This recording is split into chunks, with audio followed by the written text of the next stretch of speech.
O Abril Marrom é um mês de conscientização sobre a cegueira. Você sabe quais são os cuidados para evitar esse problema?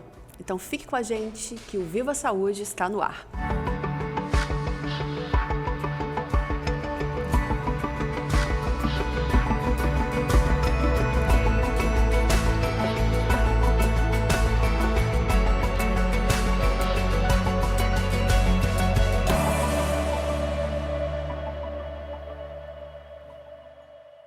E em nome da Unicred e da Maria Rocha, eu recebo aqui o oftalmologista, o Dr. Rafael Elias Silvano, e a gente vai conversar um pouquinho, então, sobre o Abril Marrom. Doutor, quero agradecer muito a sua presença aqui para a gente falar sobre um tema tão importante.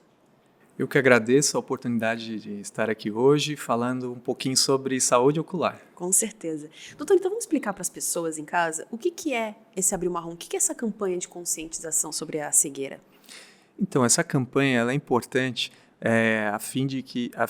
ela veio para trazer para a gente, para as pessoas, a necessidade de consultas regulares na oftalmologia. Tá? Existem mais de 3.000 doenças oculares e, dentre essas doenças, algumas são assintomáticas, ou seja, a pessoa não tem nenhum sinal, nenhum sintoma da doença.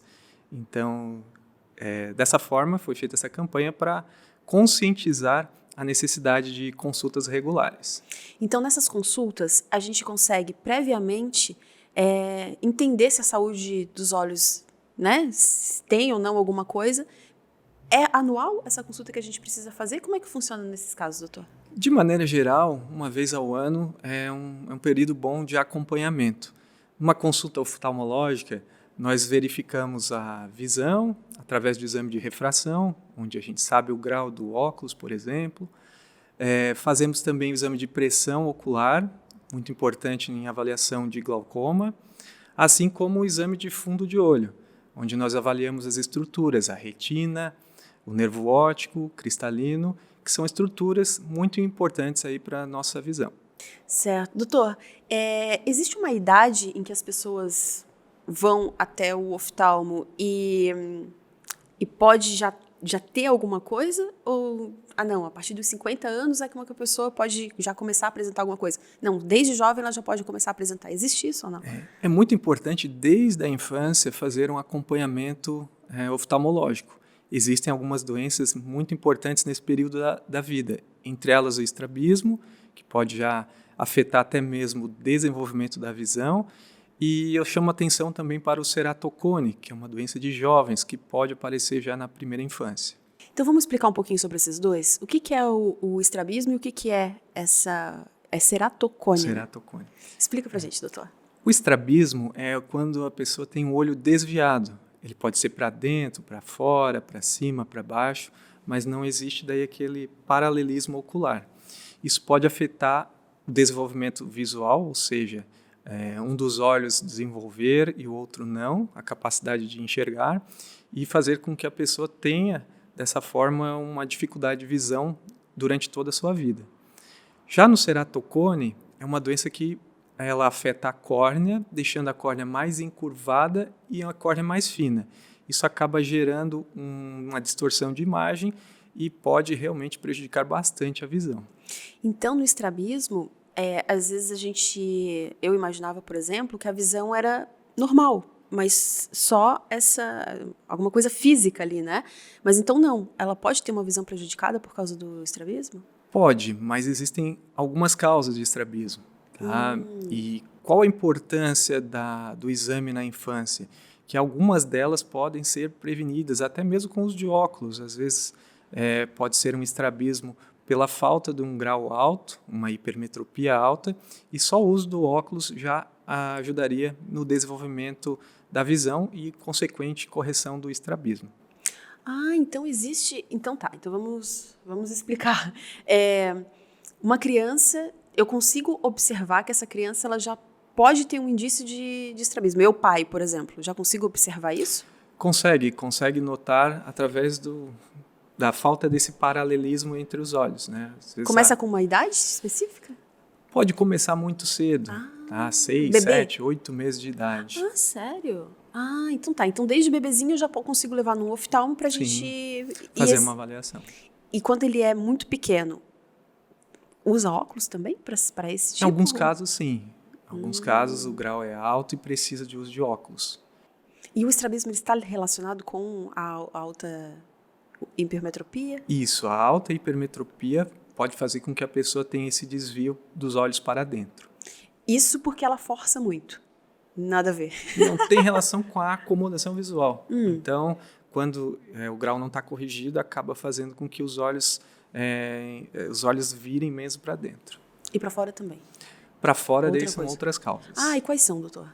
Daí são mais doenças que estão afetando os músculos oculares ou a inervação também. Tá? Então, pode fazer com que haja um estrabismo que a gente chama de exotropia, que é virado para fora. Isso, e além do uso de óculos, existem outras formas de cirurgia, alguma coisa assim? Ou não? Para o estrabismo? Existem formas de cirurgia onde a gente acaba fazendo uma cirurgia que mexe no músculo, tá? E fazendo com que o olho fique paralelo novamente. Uhum. Então, doutor, os bebês menores, crianças, mas assim, se eu não observo nada no meu bebê, né, na criança, qual é a idade certa para levar ela ao oftalmo? O ideal, no primeiro ano de vida, levar para fazer pelo menos um exame completo, que a gente consegue avaliar ali a questão do fundo de olho, tá? Ver a retina, o nervo óptico, os vasos sanguíneos, para ver se está tudo bem. E depois, entre 1 até os seus 4, 5 anos, levar essa criança pelo menos mais uma vez, para saber se a visão está sendo desenvolvida da forma correta. E depois, já na fase escolar, o ideal é uma vez ao ano mesmo. Porque muitas crianças, elas não sabem, né? Não conseguem verbalizar que estão com falta de visão. E às vezes vão até mal na escola, né? Porque não estão enxergando, às vezes um quadro, alguma coisa assim, e os pais não acham uma solução e é falta de visão. Já aconteceu alguma coisa assim? Isso acontece com uma certa frequência. Às vezes a criança vem para uma avaliação de rotina e a gente descobre que ela só tem uma visão boa em um dos olhos. Então, um outro olho não teve um desenvolvimento adequado. Que com o uso de óculos muito simples de resolve. Às vezes pode ser algum problema mais grave, mas pode ser só a falta do óculos. Certo. Doutor, vamos voltar então para o nosso Abrir um Marrom. A gente falou um pouquinho sobre a prevenção, né, indo ao oftalmo, mas eu consigo observar algumas coisas em determinadas doenças que pode ser um sinal de alerta? Existem doenças que trazem sintomas como visão embaçada, dificuldade para direção noturna, dificuldade para a leitura. Então, essas doenças são mais fáceis de serem diagnosticadas porque o paciente, a pessoa, já procura ajuda devido a essa dificuldade. Um grande desafio são as doenças onde a pessoa não tem nenhum tipo de sintoma. Uma doença muito frequente e comum no nosso meio é o glaucoma. Ele se desenvolve atacando o nervo óptico, então é uma doença que atinge o nervo óptico e nos estágios mais graves pode levar até a cegueira. Está hoje como a segunda doença que mais leva a cegueira no mundo, só perde para a catarata. Nossa, então e o glaucoma, eu não consigo ter nenhum sinal antes de ele ficar grave? Nos estágios iniciais e moderados, a pessoa não sente nada. Acha que está tudo bem. E quando começa a dar sintomas, a perda visual já está instalada. É como se você estivesse entrando num túnel. Começa a perder a visão periférica e isso vai comprometendo a qualidade de vida. Mas se eu for a um oftalmo, vocês conseguem identificar o glaucoma antes? É possível fazer um diagnóstico precoce através do exame de fundo de olho, através da medida da pressão intraocular e também com a ajuda de alguns aparelhos diagnósticos, onde nós fazemos uma avaliação mais completa dessas camadas próximas ao nervo óptico, das camadas da retina, que podem já estar alterando nesses exames.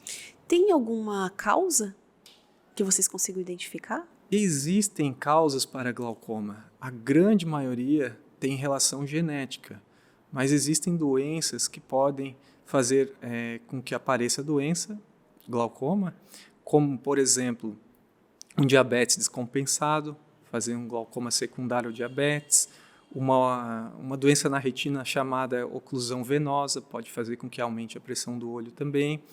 Inflamações intraoculares, como uveites, também podem levar a um glaucoma secundário, mas esses glaucomas são mais raros. O mais comum realmente é um glaucoma crônico, primário de ângulo aberto, que é um glaucoma que tem muita origem genética. Genético. Então, se eu tenho pais, enfim, que têm o glaucoma, acende mais um sinal de alerta ainda para que eu consiga ir no oftalmo para fazer esses exames. Exatamente, tem que dar uma atenção especial, porque são casos assim, muitas vezes a gente pega famílias que vários membros da família têm realmente a doença. E doutor, quando tem já o glaucoma, é possível fazer alguma coisa para ajudar esse paciente? Então, existe o tratamento para o glaucoma, nós nos concentramos no controle da pressão intraocular, através de colírios, às vezes é feito laser, existem alguns procedimentos cirúrgicos também, mas a grande maioria é feito realmente o tratamento com o uso de colírios antiglaucomatosos. Como que esses colírios agem? O que eu posso estar... existem alguns, depois que a gente já está com glaucoma, né? Existem alguns sintomas físicos? Eu não sei, olhos vermelhos, alguma coisa nesse sentido, ou não tem nada a ver? Então, os colírios eles atuam diminuindo a produção do humor aquoso, que é o líquido dentro dos olhos, ou aumentando a drenagem desse humor aquoso no sistema de drenagem ocular. Então, a pressão está alta, a gente quer que a pressão baixe, e eles podem agir dessa forma. Efeitos colaterais dos colírios podem ser, dentre eles, o olho vermelho, deixar o olho seco também é um possível efeito.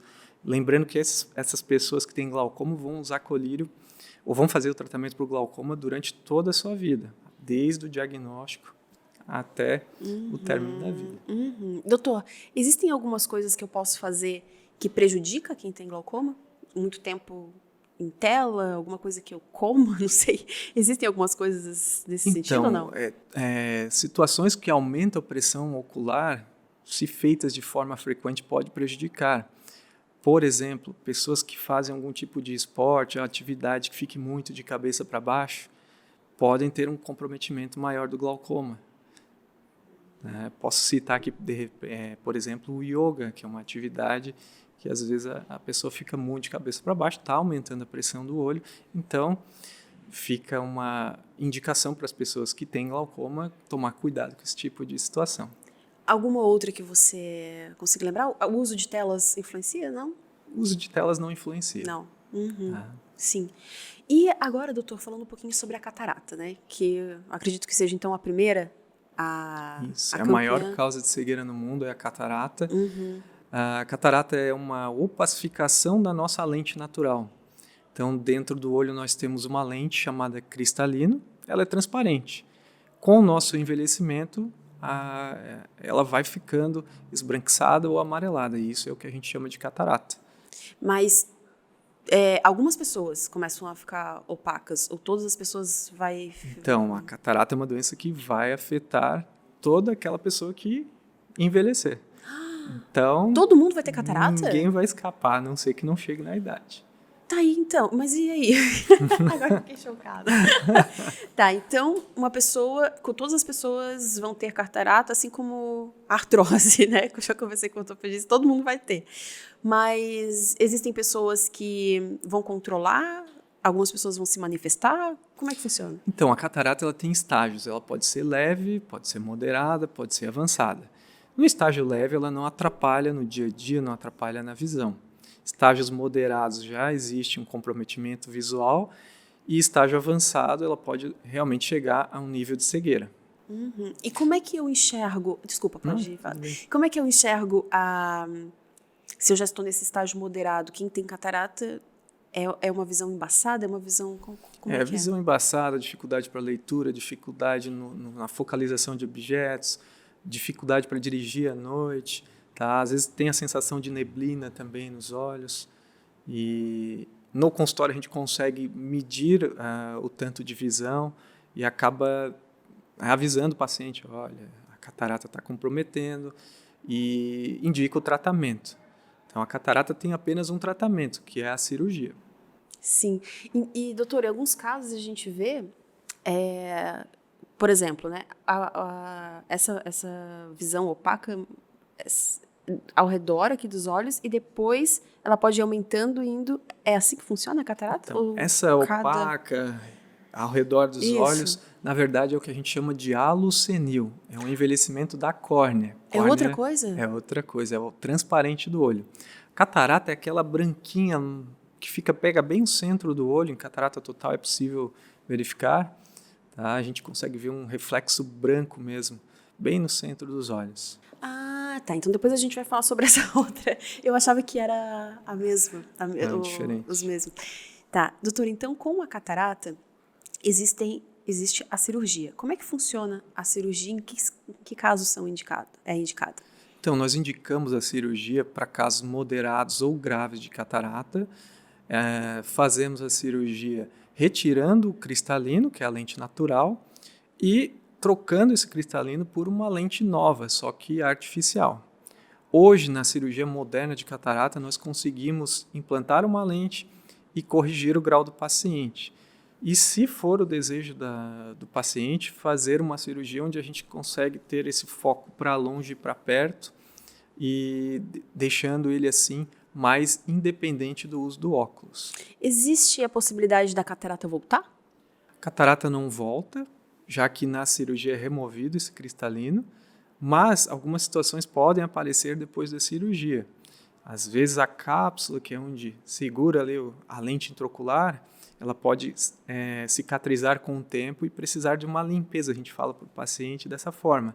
Mas, na verdade, é uma abertura da cápsula para voltar a ter o efeito após a cirurgia. Ah, mas isso corrigível, então depois você Bem consegue tranquilo. fazer. Existe uma idade, doutor, para catarata no nível moderado ou mais avançado? A partir de alguma idade ou não? Segundo alguns estudos, mostram que aos 80 anos, 100% das pessoas já têm algum nível de catarata, mas ali normalmente na sexta década de vida já é muito comum o aparecimento de algum estágio da catarata. E a gente consegue, da mesma forma, fazendo a ida ao oftalmo, prevenir uma catarata? Através das avaliações periódicas, nós conseguimos acompanhar essa perda da transparência do cristalino e orientar o paciente se é necessário cirurgia, se é necessário apenas um acompanhamento com a troca do óculos, e dessa forma não deixa que ele chegue no último estágio. Então o óculos pode ajudar a prevenir uma catarata? Não, o óculos ele ajuda a correção visual do grau, mas quando a catarata influencia nessas mudanças de grau, já não vale mais a pena você trocar o óculos. Entendi. Vale a pena encarar a cirurgia. E a cirurgia é tranquila? A cirurgia é uma cirurgia que hoje é feita sob anestesia local, através de colírios. Leva, às vezes, mais tempo para fazer a dilatação do que para fazer o procedimento propriamente dito. E, no mesmo dia, muitas vezes, a gente já faz a retirada do curativo, o paciente já consegue enxergar após a cirurgia e vai se recuperando. É claro, casos onde a catarata está mais avançada, essa recuperação é um pouco mais lenta. E quando a pessoa já chega a um estágio em que ela perde a visão, não tem mais o que fazer? Se ela tiver um nervo óptico bom, uma retina boa e fizer a cirurgia de catarata, ela vai ter uma completa reabilitação. Completa? Sim, volta ao normal. Nossa, doutor. Tá. E agora vamos falar sobre esse outro problema que eu confundi com a catarata, que eu achava que é, como é o nome? O arco ou halo senil. Halo senil. Isso. O que é, doutor, esse problema? Ele é um envelhecimento que algumas pessoas têm na periferia da córnea, que é o transparente do olho. Então, essa periferia vai ficando mais opaca. Ao olhar para a pessoa, você consegue ver que está um pouco mais branquinha ali aquela região. Não é a catarata e também não atrapalha a visão, como é algo periférico, acaba não incomodando na parte de acuidade visual. Então não existe um tratamento, alguma coisa que precise fazer nesse caso? Nesse caso, não existe nenhum tratamento eficaz. E não afeta a visão. Interessante. Não afeta a visão. Doutor, então agora vamos falar, a gente já falou sobre a catarata, a gente já falou sobre o glaucoma, e a gente pode falar também sobre, vou pegar aqui minha colinha, a degeneração macular. O que é essa degeneração? Degeneração macular é uma alteração no fundo do olho. A retina é como se fosse um filme de uma máquina fotográfica antiga e é como se essa retina tivesse um filme queimado, na verdade. E vai acontecendo uma transformação nas células, a gente chama essa transformação de drúseas, e elas vão estragando os fotorreceptores, que são células responsáveis pela captação da imagem. A degeneração macular pode ser de dois tipos, tipo seca ou exudativa. No caso da degeneração seca, o desenvolvimento é mais lento, porém compromete o centro da visão, e ali no centro da visão que estão as células mais importantes para a nossa acuidade visual. Já na exudativa, é como se a retina inchasse, e isso também estraga as células, e o tratamento é a aplicação de algumas medicações através de uma injeção intravítrea.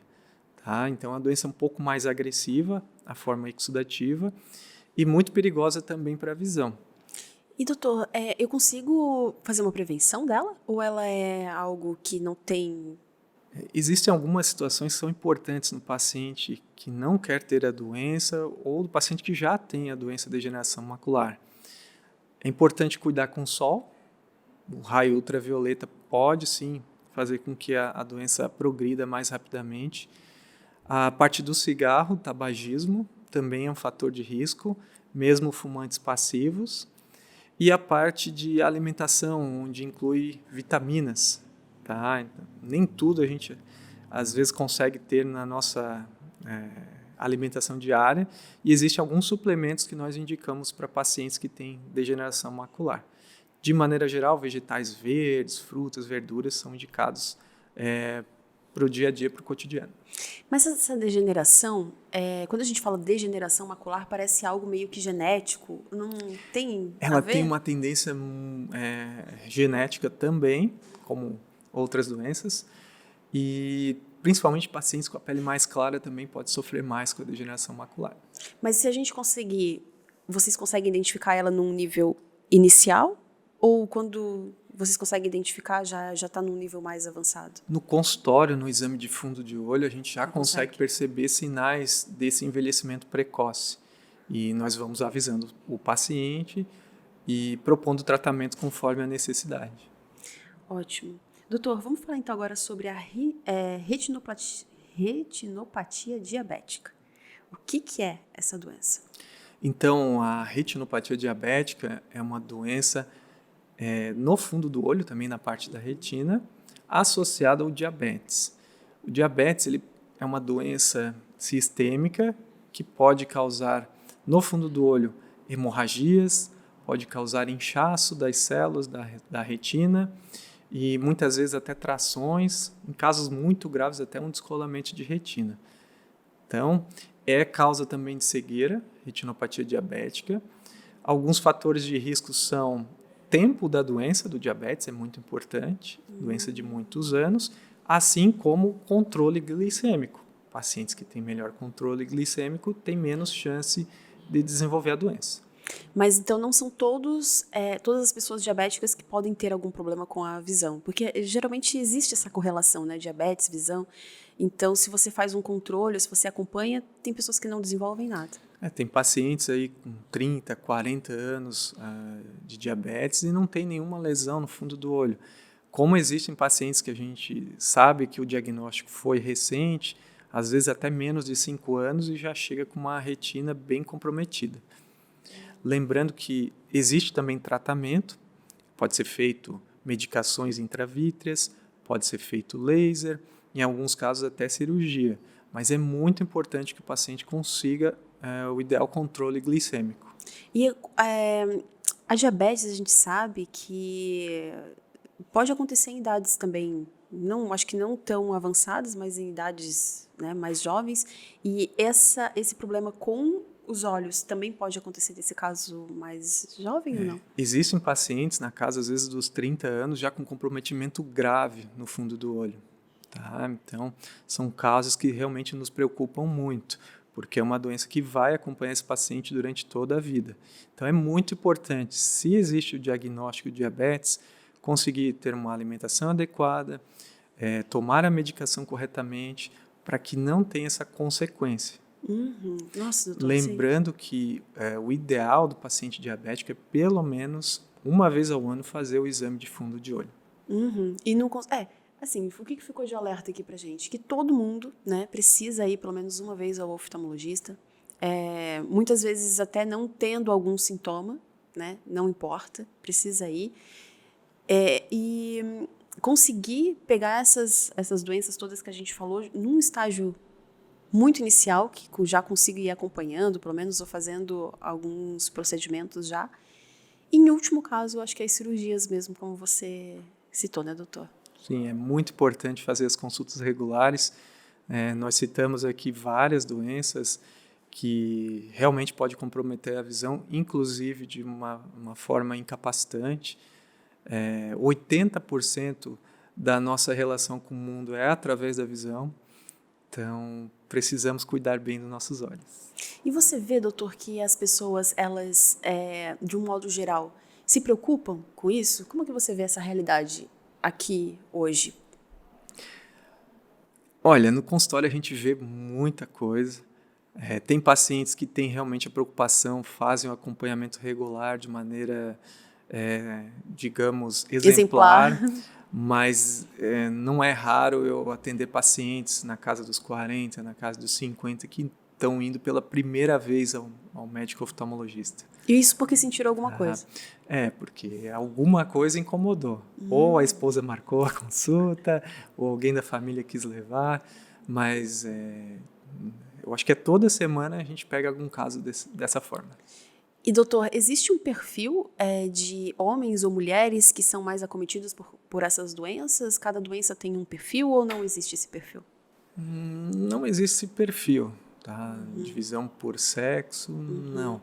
Tanto homem quanto mulheres. O que chama atenção são doenças familiares. Quando tem caso na família, seja de diabetes, seja de degeneração macular, ou ceratocone, que eu citei anteriormente, ou glaucoma, não deixe de fazer sua avaliação periódica, porque é muito frequente o acometimento de várias pessoas da mesma família. Doutor, então, fica de recado isso? Esse Abril Marrom serve para a gente orientar as pessoas, né? Fazer mais uma vez, então, reforçar isso de procurar o oftalmologista. E eu acho que pesquisar, entender, se informar, né, também sobre todas essas doenças, todas essas causas, ajuda também a gente a entender um pouquinho, esclarecer um pouquinho e consequentemente, procurar ajuda, auxílio, enfim, né? Porque, como você disse, se a gente pega no começo, as chances de não chegar à cegueira, né, que é justamente esse mês da prevenção, são muito grandes. Sim, é muito importante um acompanhamento regular. Deixo aqui também 2 orientações que servem para qualquer pessoa, em qualquer idade. A primeira é não coçar os olhos. Isso é perigoso, isso é ruim. Pode fazer mal para a córnea, pode fazer mal pensando em infecção, até para outras doenças também de fundo de olho. E o uso do óculos escuro, pensando em prevenção de doenças associadas aí à exposição solar. Nós falamos da degeneração macular, a própria catarata pode ter relação com exposição solar também, tá? Além das consultas regulares, são as minhas orientações. Tem idade, criança, também precisa usar o filtro óculos? Ultravioleta também. Ele é como se fosse o protetor solar para a nossa pele. O óculos escuro ele protege o ultravioleta, tanto para a superfície ocular, quanto para o cristalino e para a retina.